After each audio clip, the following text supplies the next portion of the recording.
வணக்கம் viewers, welcome to கருவேப்பிலை சமையல். இதுதான் கருணைக்கிழங்கு. நீங்கள் இப்பயே பார்த்துக்கோங்க, அப்புறம் ஏன்னா நிறைய டவுட்ஸ் வந்துடுது. இந்த ஊரில் கருணைக்கிழங்குன்னு சொல்லுவாங்க, சேலத்தில் வந்து சேனக்கிழங்குன்னு சொல்லுவாங்க. சரிங்களா? பெருசாக இருக்கும். இதை நல்லா காமிச்சிடுறேன் இப்போ, ஏன்னா டவுட்ஸ் வரும் உங்களுக்கு. ஏற்கனவே நான் வந்து லாக்டவுனில் ஒரு நாள் வந்து ஃபிங்கர் சிப்ஸ் போட்டேன்ல, அதையே வந்து இன்றைக்கி நான் வேறு டிஃப்ரெண்ட் வெரைட்டியாக ரொம்ப சூப்பராக இருக்கும்.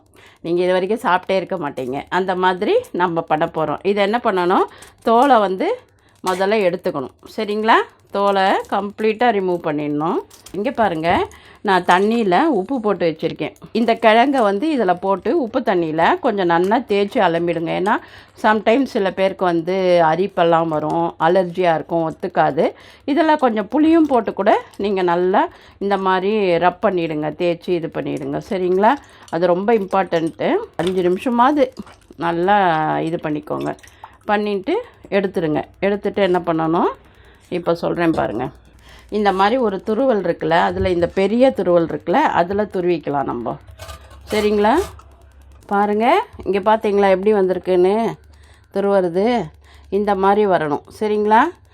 இந்த மாதிரி தான் இருக்குது அப்படின்னா, இந்த இது இருக்குது பார்த்தீங்களா, இந்த வரி வரியாக அதில் துருவிக்கணும். நீங்கள் எப்படி துருவணும் காமிக்கிறேன். ரொம்ப சூப்பராக இருக்கும், பிரமாதமாக வரும். இந்த லேஸ்லாம் சாப்பிடுவீங்களே, உருளைக்கிழங்கு சிப்ஸு லேஸு, அந்த மாதிரி சூப்பராக இருக்கும். அதுலேயும் நீங்கள் துருவி பண்ணலாம். இந்த பாருங்கள், இந்த மாதிரி வரும். ரொம்ப நல்லாயிருக்கும், பார்க்குறதுக்கு அழகாக இருக்கும் இது. சரிங்களா? 2 வெரைட்டியில் நம்ம இப்போ பண்ண போகிறோம். இந்த மாதிரி எண்ணெய் வந்து உங்களுக்கு நல்லா காஞ்சிடணும். புளி வந்து கொஞ்சம் போட்டுக்கோங்க, ஏன்னா பொங்காது. ஏன்னா இப்போ நம்ம செக்கில் வாங்கின எண்ணெய் தானே வாங்குகிறோம், பொங்கும். அதனால் கொஞ்சம் புளி போட்டு காய வச்சுட்டிங்கன்னா பொங்காது. அதனால் புளியை கொஞ்சம் போட்டுக்கோங்க. இப்போ பாருங்கள், இந்த மாதிரி துருவினதை நான் போட போகிறேன். போட்டுட்டு அதுக்கு அடுத்தது உங்களுக்கு காமிக்கிறேன். இப்போ இந்த மாதிரி நம்ம சாதாரண இதில் துருவினது தான், பார்த்தீங்களா எப்படி இருக்குன்னு. இது ரொம்ப அழகாக இருக்கும், வரி வரியாக நம்ம லேஸ் சாப்பிட்ற மாதிரி. அதை வந்து இந்த மாதிரி எண்ணெயில் போட்டு நல்லா மொறுமொறுன்னு ஆகும். அப்படியே சும்மா சூப்பராக வரும்.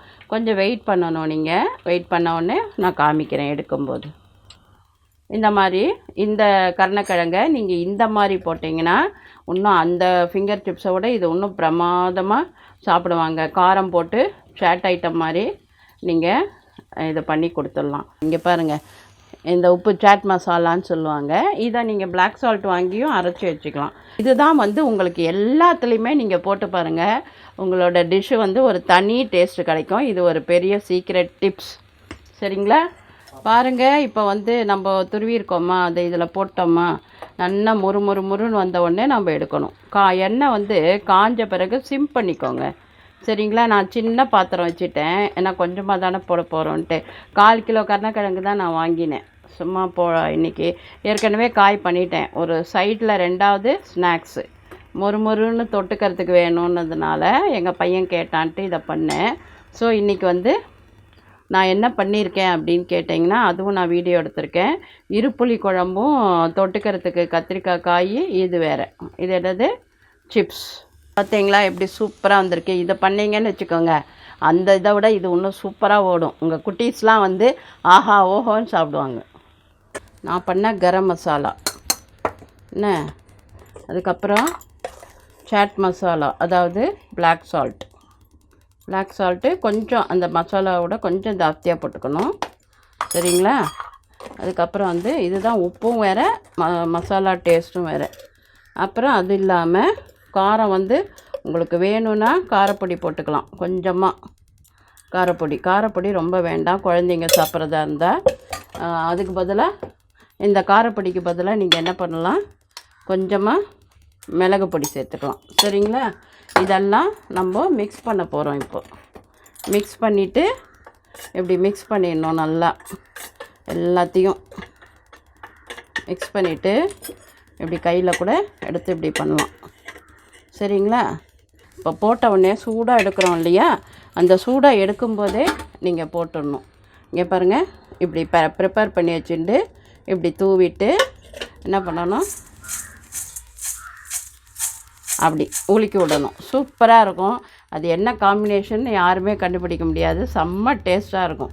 இங்கே பாருங்க, சூப்பராக ரெடி பண்ணி உங்களுக்கு டிஸ்ப்ளே பண்ணிட்டேன். பார்த்தீங்களா எவ்வளோ பிரமாதமாக இருக்குது? ஒன்று உடச்சி காமிக்கட்டுமா? இங்கே பாருங்கள், இங்கே பாருங்கள், எப்படி மொறுன்னு எல்லாம் கொட்டிடுது பார்த்தீங்களா? அவ்வளோதான், அவ்வளோ சூப்பராக இருக்கும்.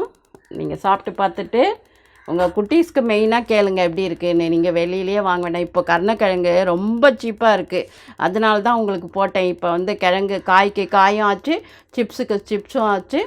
நீங்கள் இப்போ இது மாதிரி பண்ணி கொடுக்கலாம். ரொம்ப டேஸ்ட்டு நல்லாயிருக்கும். இந்த மசாலாலாம் போட்டிங்கன்னு வச்சுக்கோங்களேன், ஒன்றுமே இல்லையா, வெறும் பிளாக் சால்ட்டாக தான், சாட் மசாலாவும் கொஞ்சம் மிளகு பொடியும் போடுங்க, அதுவே போதும், பிரமாதமாக இருக்கும். கருவேப்பிலையை கொஞ்சம் எண்ணெயில் பொரித்து போடுங்க, ஒரு ஃப்ளேவரோடு ரொம்ப நல்லாயிருக்கும். சரிங்களா? எப்போ போல் உங்கள் ஆதரவுக்கு ஒரு நன்றி சொல்லிவிட்டு ஆரோக்கியமாக சாப்பிடுவோம், ஆரோக்கியமாக இருப்போம். நன்றி, வாழ்த்துக்கள்.